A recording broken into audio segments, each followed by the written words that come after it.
Imagine this. You are walking quite calmly down an ordinary street and suddenly come across a secret, barely visible door. You step through it, and it's like walking through an electric fog. Every step you take can lead to a reality where you are a famous artist, actor, Oscar winner, high-ranking executive, or even a space adventurer. Or you may find yourself in a completely different world where everything familiar is now completely different. The reality we live in is not the only one. It is only a part of an infinite number of others. And what is even more remarkable is that these multiple realities are not isolated from each other, but rather are in constant interaction, intertwined like spaghetti. What happens when realities collide? Or, you can correct me, they flow into each other. Is it possible that we are not just passive observers, but active participants, able to choose which reality to be in? The answer is yes.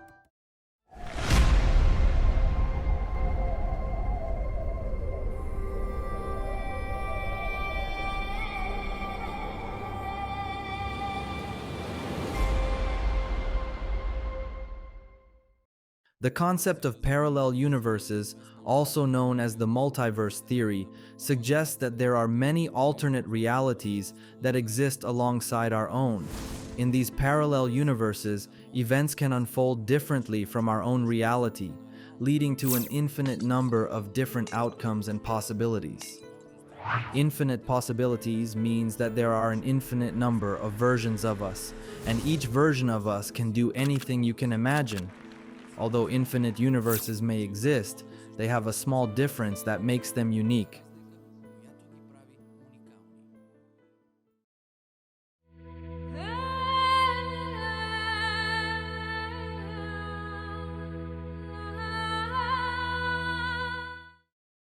So for the first story, known as The Visitor from Taured, today we head, I think for the first time on the channel, to Japan. The exact dates tend to vary in different retellings of this story, but it is generally said to take place sometime in the mid-1950s. A few years after the war with the Allies and subsequent occupation by American forces, Japan is free again. It refocused its economy on industries such as technology and finance, with this new market creating huge opportunities and people from all over the world pouring into Japan on a daily basis, usually coming through Tokyo. So, on a seemingly ordinary day, a businessman named Broderick Janansfer, a middle-aged European with dark hair and a beard, made his way to the front of the line. He submitted his passport, complete with stamps of the countries he had recently visited, expecting to pass through passport control quite normally. All his documents appeared to be in order except for one thing. The country that issued his passport, Taured, did not exist. Assuming that he was some kind of criminal, the man was detained for questioning. He was asked his country of birth, and the man replied very casually, "I am from Taured." The customs officer conducting the questioning had never heard of a country called Taured. But there are over 200 countries in the world, and some of them are as small as the Vatican. Therefore, to be more certain, the customs officer called his colleague. But he was also confused because he had never heard of a country called Taured, because it obviously didn't exist. Puzzled, and still so confidently in disbelief, the customs officers brought a map of the world and asked him to point to Taured. And the stranger, without hesitation, pointed to a small country on the border between France and Spain. This was somehow not surprising to the customs officials because although Ganansfer spoke Japanese, he had a French accent. But the problem was not the language, but the fact that the country he was showing was the Principality of Andorra, and there was no such place as Taured. The man explained that the unknown country of Taured was 1,000 years old and he had never heard of anything called Andorra. He also explained that he had traveled through this airport twice this month and never had a problem. also showing several official passport stamps as well as currencies from various other countries to prove further the truth of its case. Customs officials examined the money.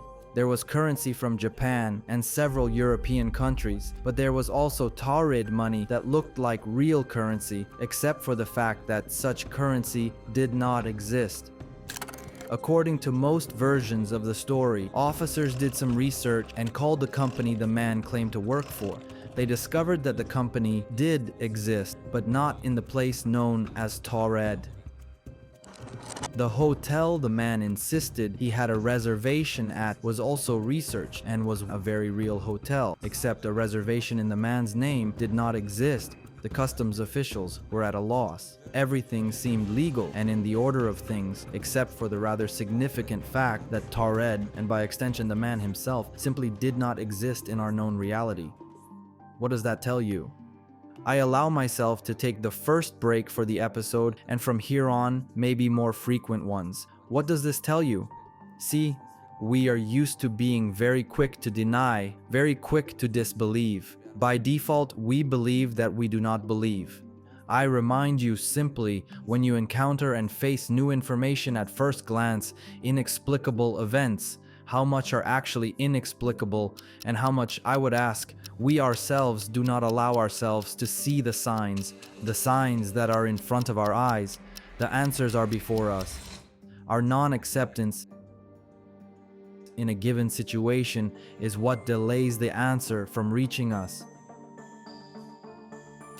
The customs officers could not let the man go without investigating him. They confiscated Broderick Genansfort's passport, his money, and other documents he presented. They told him that they are not arresting him, but detaining him until the case is clarified, suspecting that he may indeed be a criminal, and pending further investigation, the man was sent to a nearby hotel where he was placed under armed guard. The evening passed without incident. Genansfor complained of a headache but hoped that a meal would make him feel better.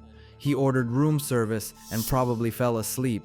The next morning, customs officials called Genansfor's room, but there was no answer. The guards were instructed to open the door, but when they entered the room, the Taured man was gone. The room was spotless, the bed was made, and there was no sign of him being in it at all. It was impossible for anyone to leave this room. Why? Because the guards were standing at the door all the time, and there were no windows in the room, and the door was the only way in or out. Except for a hotel clerk who delivered dinner, no one had entered or left this room all night. When they went to get Genansfor's papers, even though they were kept in a security safe, they were gone. The passport, the wallet, the checkbook, all gone. And it was as if the Taured man had never existed. On the one hand, yes, according to what he claimed, in practice he was not there. However, they already saw him. They already had communication with him. The connection has already been made. Now, what is the more likely and popular theory about the Taured man? Quite directly, that he is from another parallel reality. In this line of thought, let us now read a short passage from the book, The Magician of Reality, which will add perspective and perhaps shed some light on what actually happened. Different parallel versions of us exist in parallel in other time versions of Earth that may or may not resemble anything we are familiar with. But these are parallel realities that we can make happen. It is possible to have a version in a parallel reality that made a different choice than we did about an event. Thus we come to the conclusion that we are each other, and each other is us, and each of us is each other. The question of what would have happened if I had done otherwise is rendered meaningless because someone who is ourselves is already doing the other, and this is part of our experience in another parallel reality. The cliché "we are all one" becomes a real fact. The idea of other lives that we are connected to in other worlds and dimensions are parallel realities to our current physical reality. That is, we have probable manifestations belonging to other civilizations and versions of ourselves manifesting simultaneously in cogitality, and we are connected, all belonging to a zero integer, mindfulness mind, connected in the unified cycle of the realities and differences of all that is. There is great beauty in this passage, and it is good to remind ourselves that since we are all connected, we are all this whole mind, we are all the source. It is normal when there are variations that they happen from the perspective of the individual. The limitation at different times in different realities, but in practice, if everything happens at the same time, then this is the moment. Let's get back to the man from Taured though. Probably in some way during the so-called his flight, without suggesting he has passed into this universe or reality of ours. He did not know that the country he was from no longer existed. Now, just because there are such cases does not mean that they can be realized. They may be completely unconscious. And in the evening, when he complained of a headache, his filtration and this synchronization between the two realities had already entered. The very idea that maybe he didn't accept the conditions, didn't adapt, etc., it has directly brought him out and he has returned to his proper direction. But then again, returned is very conventionally speaking, if everything exists now and everything is happening at the same time. In practice, jumping over, overflowing, then would be the more adequate response. Perhaps at the same time in the other universe, an Andorran businessman was having a rough day. And perhaps this man was detained by security officials who insisted that there was no such place as Andorra, and that the country the man pointed to on the map was actually the kingdom of Taured. The Taured man's version of this story dates back to 1981, when researcher Colin Williams published a book called A Directory of Possibilities, a collection of stories, strange occurrences, and theories. It is in this book that there is a passage that reads, "And in 1954, at a passport check in Japan, a man allegedly appeared with documents issued by the Taured country."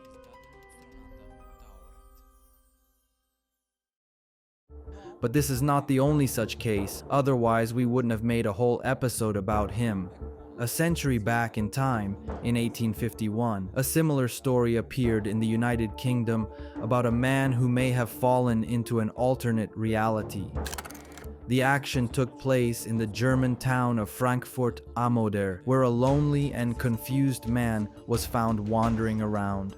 When questioned by local authorities, he was able to explain that his name was Joseph Voren and that he had no idea where he was.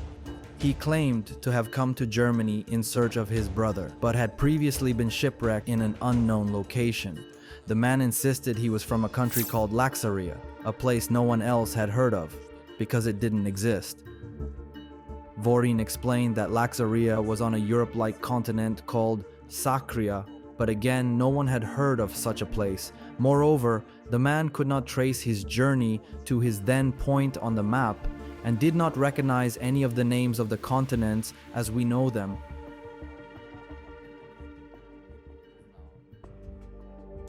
He spoke more about his homeworld, explaining that the Earth he knew was divided into a total of 5 main regions, apparently named Sacria, Aflar, Oslar, Auslar, and Uplar.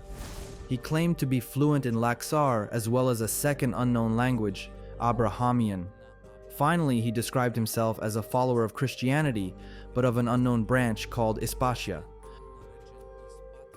According to accounts, authorities eventually sent him to Berlin for further questioning, but he is said to have disappeared en route there, never to be heard from again. As with the Taured man, however, there are few official records of Voren's appearance, and especially of his supposed disappearance at the end of the story. Is there really an intertwining of parallel realities, universes here too, so that Voren has ended up in a reality different from his familiar one? Probably yes, or maybe not even millions, but infinitely many parallel realities, which however are all dependent on the here and now moment. All are interconnected, directly tied to the here and now moment. all happen in the simultaneity of the here and now. Otherwise, it wouldn't work. But it's good to think about it. It's good when we talk about this idea at the very beginning, when we think about it. At first, it sounds fantastic. At first, it sounds too abstract. In fact, if we think about it, in every single decision we make during the day, from the smallest of picking up a remote to moving a glass to catching a particular bus number, we are practically experiencing a different reality. We also have this as a possibility. We also have a second possibility. We can also get there on foot. And these are different realities. We do not know which reality, which action, what exactly it will lead to if taken. But we only get to choose one, so choose wisely. The theory of parallel universes and split realities was first proposed in 1950 by American theoretical physicist Hugh Everett. According to him, at every moment each universe divides into a multitude of self-similar ones, after which each one of the newly born universes divides in exactly the same way. And in this vast multitude, there are infinitely many worlds in which we exist. So according to this theory, all universes are possible, and each one is just as real as all the others. People who live in a given universe can claim that their universe is the real one, and all others are figments of the imagination. However, Hugh Everett believes that these parallel worlds do not touch or interact with each other. In contrast to Everett's hypothesis, theoretical physicist Howard Weissman suggested that existing worlds came into contact with each other, and not only are they there, but they are in constant contact. At the beginning of the 20th century, quantum physicists proved that particles can exist in two states at the same time. The behavior of these particles changes depending on what the observer thinks is going to happen. Without an observer, there is no reality, i.e., the determining factor in the behavior of energy, particles at the quantum level, is the thought of the observer. For example, electrons under certain conditions can behave like particles, and at other times act like waves, or more precisely, clouds of potential energy. Your belief or expectation affects what these particles will become. Yes, well, but the difference between a solid particle, solid in quotes, and a wave is huge. One is energy, the other we take for matter. And then the interesting point is that we, again, through our separation filter, we want to find the right solution, get to the right result. Well, in the end, what is it? Is it energy or is it matter? Is it hard or not? Is it a wave or a particle? Can I touch it or does everything move in space? The answer is that both energy and matter flow into each other. It's actually a Mobius strip, one flowing into the other constantly. The focus on one of the probabilities determines the nature of the outcome. In this case, the choice. This is the puzzle. Without choice, everything remains possible. Then it is both a wave and a particle. In quantum physics, there is an invisible field of potential, which is waiting for someone to decide what should happen. This field does not create anything by itself, which is why quantum physics can seem complicated. But the main idea is clear. Each person has the power to influence this field and decide what becomes reality. This quantum field is a mixture of two things: potential states, unrealized energy, and manifested states, what we call matter. The field is everywhere, acting as a three-way connection between potentiality, manifestation, and interaction between the two. This interaction is affected by movement or even the act of thinking that helps shape what we think of as reality and existence. Thus, according to the theory of causality, we all exist in parallel worlds, and at each moment we choose which one we are in, 10 to the 44th power times per second. We are all fluttering and vibrating through the 0 point or so-called source flowing at infinite speed, and there is no space. Everything is simultaneous, here and now. The so-called The nature of God is the modern zero-point theory. Vadim Zeland called this zero-point variant space. It contains information about everything that was, is, and will be. There are no limitations as scripts to human destiny, because this extent of options is infinite. And when our consciousness travels in or passes through it, like through a train station, it shapes our reality. How many are our possibilities? What are our probabilities? How often do we think that we have more than one road in our life? And at any moment, we can turn 180 and to continue in a completely different direction. Now, let's be honest, and how often we think that we only have one path. And what was it? I have no other choice. Besides working in a place I don't like, and I don't meet someone I love and want to keep, and things just don't work out, I have no choice what to do, otherwise I'll be on this street. Okay, have you tried? Have you tried? Have you acted on the other probability that you know if you're going to be on the street? Or you put a prior constraint on yourself, or you attach importance to a probability, which you haven't experienced. And on a more interesting note, you're actually defining it, categorizing it to justify your current choice. Because you like working there, I don't. Do you see how we fall into our own paradoxes? The answers are in front of us. The answers were given in ancient times. Physics already has an enormous amount of evidence that has been theoretically and practically proven. In fact, if until now our excuse has been that there is no evidence, that is no longer a valid version either. The only thing that remains as a real obstacle is fear. The fear of the unknown and the reluctance to take the concrete actions, the concrete steps towards what I desire, and accordingly take the necessary responsibility after taking those actions. If this is realized, the world will be different. Unlike the first two stories, where inhabitants of alternate universes visit ours, we will look at two cases where people from our reality make an accidental transition into a parallel reality. The first such account was by a doctor named Raul Centeno, and related to the famous haunted stone forest of Marcahuasi in Peru. The doctor claims to have treated a woman who accidentally walked through an interdimensional door that was somewhere in the area. The woman in question, along with a group of friends, decided to take a night hike through the forest, where they came across a small wooden hut with people inside. But there was something different about them. They were kind of old-fashioned, with clothes that looked like 17th century clothing. The group of friends quickly an unusual desire to join in the unexpected celebration. And so the woman, the doctor's patient, tried to enter the hut before her friends thought and pulled her back, but not before half of her body went through the door. According to the doctor, the woman then felt that the side of her body that had gone beyond was paralyzed. This was the reason why she sought treatment from Dr. Centeno, who diagnosed her with hemiplegia. But despite the diagnosis, the doctor could not find a clear cause for this sudden and inexplicable condition.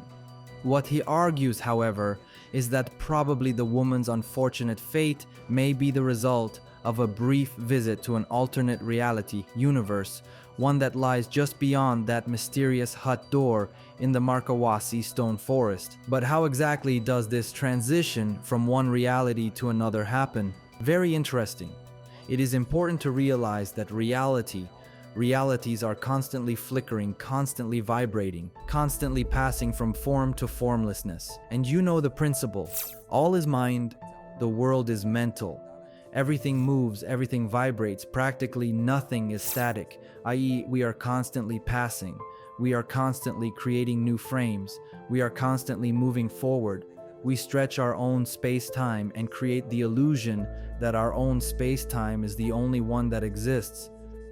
But at the same time, for example, on the internet or at this particular moment, this is an extraordinary thing. At this particular moment, you are watching this video while I record it, which is an extraordinary thing if once realized. It happens simultaneously.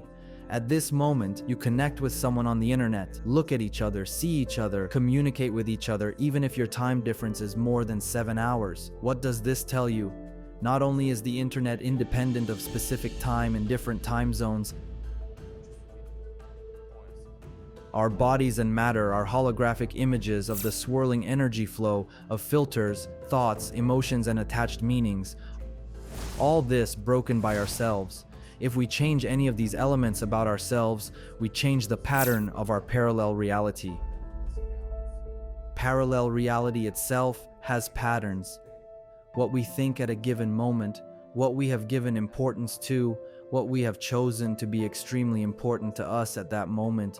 What would happen if we completely changed and reversed direction? And to these particular elements or states, we do not give them such meanings and importance. It often turns out that we are in a hurry to speak, in a hurry to reason, without ever having tried. My advice is, let's try it first and then tell us what happened from this research of ours. And here is the moment. As we explore, as we search, we learn. As we explore, seek, and learn, we realize that the only chance we have of continuing to learn is as we explore, seek, and continue to learn. So are there any errors? If we constantly explore, seek, and learn, we never make mistakes, we never experience failure. These are all steps on the spiral staircase of success. The only failure is when we decide to stop. Until then, we always make it. Just keep going, folks. Changes in energy vibrations can create portals that vary in power and purpose. Some are powerful and flexible, while others are limited in scope. People who understand these portals and how to tune into them can use them to travel to different dimensions or places. Others may accidentally find themselves in a new reality because they happen to match the frequency of the portal. They may not know how to get back. Sometimes these changes may look like time travel, levitation, or other such mysterious fantasy experiences, but it's all about changing your reality, and that can happen in a variety of ways. There is always an overlapping and interweaving of these dimensional realities. This depends on the resonance and interweaving of the harmonic oscillations of the various energy fields that define the experiences in this portal. Here is another similar story. On November 9th, 1986, at 11:15 p.m., industrial expert Pedro Oliva Ramirez was driving from Seville to Alcalá de Guadaira, Spain, where he was temporarily residing. The initial part of his journey was uneventful. After rounding a curve, however, he suddenly found himself on a 6-lane highway, 3 lanes in each direction. Startled, he noticed an unfamiliar landscape around him. To his left, he could see a plain of 5 or 6 industrial buildings, each about 80 meters high and fully lit. To his right were apartment buildings, each about 20 stories high. After seeing this unusual scenery, Ramirez felt a sensation of warmth fill his vehicle and heard what sounded like distant voices. He noticed a large structure resembling a football goal a few meters from his car. One of the voices informed him that he had been transported to another country, a different reality, even for a moment. Ramirez continued to drive on this strange road for about an hour and even stopped his car to look around. He noticed large vintage cars overtaking him in the 3rd lane. Intrigued, he left his car and walked along the side of the road for about 4 hours, observing the peculiar grass and the passing of other cars that seemed to appear at intervals of about 8 minutes. He got back in his car and continued driving for another hour, until he came across a sign pointing towards Malaga, Seville, and Alcalá, and headed in the direction pointing to Seville, of course. To his surprise, however, almost immediately he found himself right in front of his house in Alcalá de Guadaira. He tried to retrace his steps, but of course he couldn't find the mysterious highway or the signpost. What would normally have taken him half an hour now took over 3 hours and consumed the equivalent of over 200 kilometers of fuel. To date, Pedro Oliva Ramirez continues to investigate what happened that day. What do you think really happened in that mysterious moment? Let's think together. Is he also one of those who briefly crossed into a parallel reality as an ambassador, as a messenger to remind everyone of our own possibilities? Each moment contains countless possibilities, not just the ones we like or focus on. The whole is made up of all possible options. Right now, the situation we find ourselves in is just one of the many parallel realities that exist now. Since time exists only as a series of nows, each option is valid, each option is possible, each moment is unique and can never be returned and experienced again.